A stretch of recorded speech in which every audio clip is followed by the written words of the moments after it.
What if I told you Jamaica could make more money from technology than from tourism? Sounds wild, right? A country famous for beaches, all-inclusive resorts, and cruise ships suddenly becoming a hub for coding, startups, and digital exports.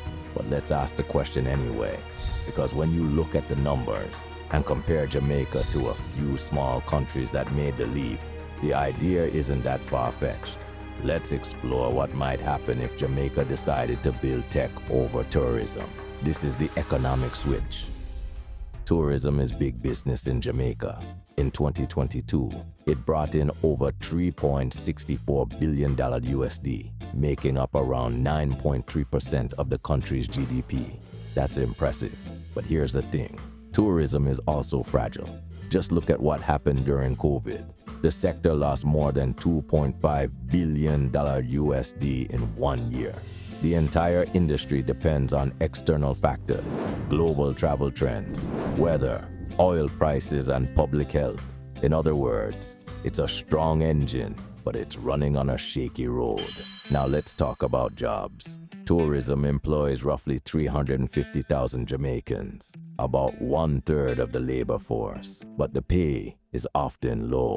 The average monthly salary in the hotel and hospitality industry is around $500 USDs, and many jobs are seasonal or part-time. Compare that to global tech jobs, where entry-level positions can pay upwards of $1,500 US per month, or more, depending on the role. It raises the question, could Jamaica's workforce earn more by shifting into digital industries? This isn't just theory, it's happened elsewhere.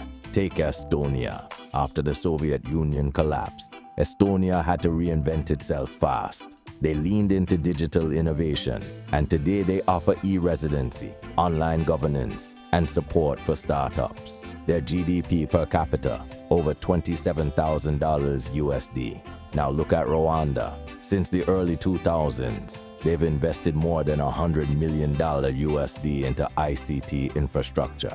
Today, Rwanda is becoming one of East Africa's tech hubs. Neither country started with Silicon Valley money, but they had a vision and policies that backed it. So why not Jamaica? Here's what Jamaica already has going for it.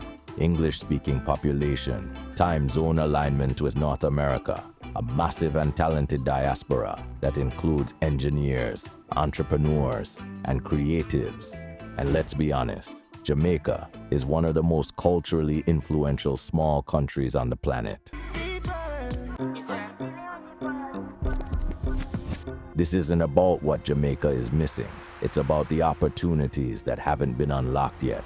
Right now, Jamaica gives major tax incentives to hotels and tourism investors, sometimes 10-year tax holidays, and duty-free imports for furniture, building materials, and equipment. That's great for resorts. But if you're a young Jamaican trying to build an app or a digital service, you're paying full price on that laptop, and you're probably doing it with slow internet and limited support.